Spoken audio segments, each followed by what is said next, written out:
다음 차지원님 질의 주시기 바랍니다. 네, 장관님 반갑습니다.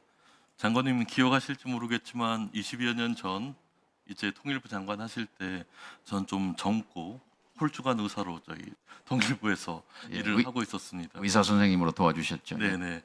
그리고 당시 저는 노무현 정부 때 장관님의 그 리더십 아래에서 인도적 교류가 비록 그 당시에 좀 한시적이긴 했지만 평화로 이어지는 것을 봐왔고, 그래도 저도 이제 의사의 길을 넘어서 인도주의 현장 활동과 연구하고, 이때는 평화와 이제 과학기술, AI와 같은 영역들이 이런 분쟁과 이제 낙후된 어떤 고립된 상황들을 넘어가기 위해 가장 중요한 거라고 배워왔습니다. 그리고 국회에 다시 이제 저도 들어왔을 때 이제 장관 후보자님께서 이 평화 문제와 AI와 같은 과학기술 두 가지 문제에 집중하시는 거 보고 굉장히 놀라운 이제 유사성과 놀라움을 느꼈습니다.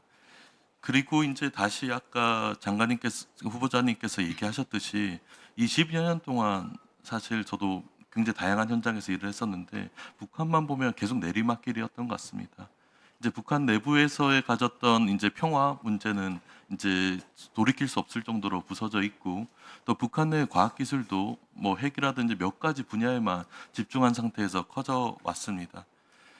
그랬을 때 이러한 분쟁을 지금 완화하고 해결하고 평화로 나가기 위해서 사실 한국은 좋은 조건이 아닌 것 같습니다.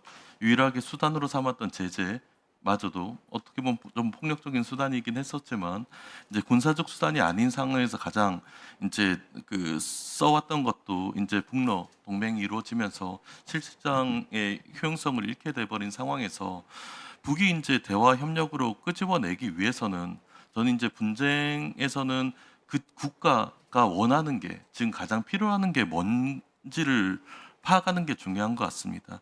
그래서 우리가 압박이란 수단이 더 이상 유효하지 않을 때 그 북한이란 국가가 자립 가능한 국가 혹은 그쪽 얘기대로 이제 강국으로 서 있기 위해서 무엇을 가장 필요로 하는지, 그게 이제 대화 협력의 시점이 될 수 있다고 생각하는데 장관 후보자님께서 무엇이라고 생각합니까? 네, 우리 차 의원님이 정확하게 역지사지가 중요합니다. 상대방이 뭘 가장 절실하게 필요로 하고 있는가. 지금 북은 김정은 체제 등장 이후 과학으로 도약하고 교육으로 미래를 담보하자는 것이 국가적 구호입니다. 과교 흥국 덩샤오핑의 중국의 개혁개방 노선 때 표방했던 과학기술 중시지요. 제가 최근에 통일부의 보고를 받고 저도 놀란 것이 이북에 반도체 공장이 3개 돌아가고 있습니다. 평양, 평성 그리고 원산으로 추정됩니다. 이 세 군데에서는 외부에서 수입해온 아마 밀수가 되겠죠.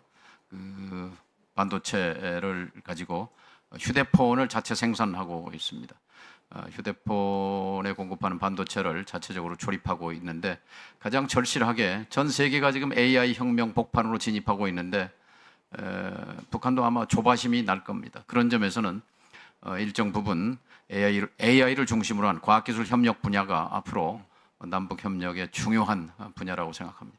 굉장히 인사이트가 있으신 부분인 것 같습니다. 이제 북한은 많이 고립돼서 AI 분야에 대해서 어느 정도 이제 한계가 있을 것 같지만 이제 다른 개발도상국, 특히 이제 분쟁 지역에 있던 국가들이나 분쟁에서 회복하는 국가들은 지금 AI 기술이 이제 그 국가에 다시금 이제 역사를 바꿀 수 있는 게임 체인저라고 생각을 하는 것 같습니다. 그래서 이게 AI 자체 기술보다도 AI 응용 분야, 이제 교육이라든지 아니면 보건의료 시스템이라든지 이런 부분들에 AI를 적극적으로 활용해서 AI 전환을 이루고자 하는 노력들이 많고, 어떻게 보면 그 인간 지능 시스템이 조금 더 성숙한 이제 선진국보다 변화의 속도가 훨씬 더 빠를 거라고 생각이 듭니다.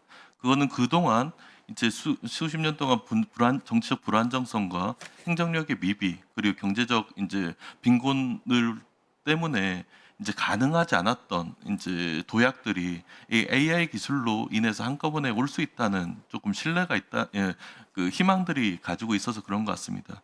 그렇게 봤을 때 북한 내부에는 IT 인력이나 아니면 말씀하신 대로 반도체 관련된 그리고 굉장히 폐쇄망이긴 하지만 이제 내부에서 IT 인프라를 계속적으로 향상시키려는 노력들이 있고 이럴 때 이제 AI와 같은 특히 오픈 소스로 움직이는 AI에 대한 접근성들이 이제 북한 내부의 여러 보건의료 시스템, 교육이나 이런 부분들을 훨씬 더 지금과는 다른 정도로 올릴 수 있을 거라는 생각이 듭니다.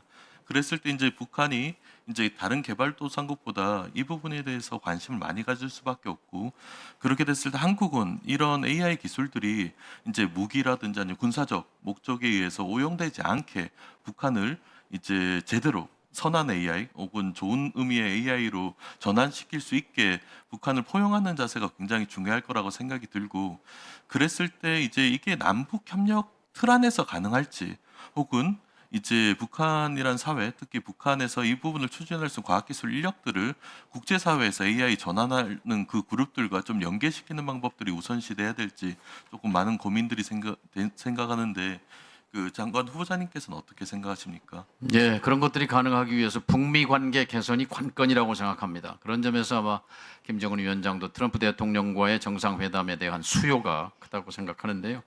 저는 사실 22대 국회 들어와서 1년 동안 과방위에 있으면서 피지컬 AI를 강조해 왔습니다. 그리고 최근 추경을 통해서 경상남도와 전라북도가 피지컬 AI 선도 특화지구로 지정하는 예산을 국회 주도로 해서 통과시킨 것을 대단히 의미 있게 생각하는데요.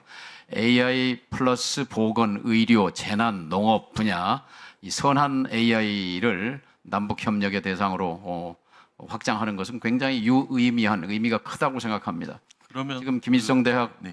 컴퓨터공학과 등등 해서 인재 양성에 집중하고 있는데 상당한 수준에 있는 것으로 사실 남이나 북이나 IQ나 DNA는 같습니다. 그래서 수학자를 우대하고 과학자를 우대하고 젊은 청소년들의 꿈이 과학자가 되는 것, 연구원이 되는 것 어떤 의미에서 보면 의대 몰빵을 하고 있는 우리 대한민국과는 비교가 좀 되는 차원인데요. 이 부분에서 남북 협력이 이루어질 수 있다면 그런 국면이 된다면 서로 윈윈이 될 수 있으리라고 생각합니다.